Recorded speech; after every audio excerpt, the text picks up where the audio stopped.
విషయానికి వస్తే భక్తుడి ధర్మం. ఎక్కడ నువ్వు ఉన్నావన్న దాన్ని బట్టి ధర్మము మారిపోతుంది. ఎక్కడ ఎలా ఉండాలి అన్న ధర్మం తెలుసుకోవడానికి ప్రాతిపదిక ఏది అంటే వేదము.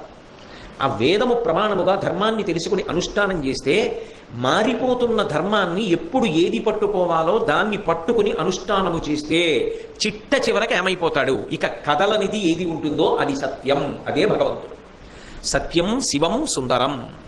కదలనటువంటి భగవంతుని యొక్క రూపమునందు ఐక్యమై లేదా జీవబ్రహ్మైక్య సిద్ధి చేత ఇక తాను బ్రహ్మము జీవుడు అని రెండు కాకుండా తాను బ్రహ్మము అన్న ఎరుకను పొంది ఎప్పుడో చనిపోయిన తరువాత వచ్చే మోక్షం కాదు, ఇక్కడే జ్ఞానము చేత మోక్షమును పొంది ఉంటాడు.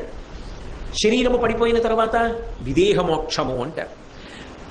కాబట్టి కదులుతున్నటువంటి ధర్మం, మారిపోతున్న ధర్మాన్ని పట్టుకుంటే మారనటువంటి స్థితి, కదలనటువంటి స్థితి భగవంతుని యొక్క స్థితి అయినటువంటి సత్యముగా మారిపోతున్నాడు.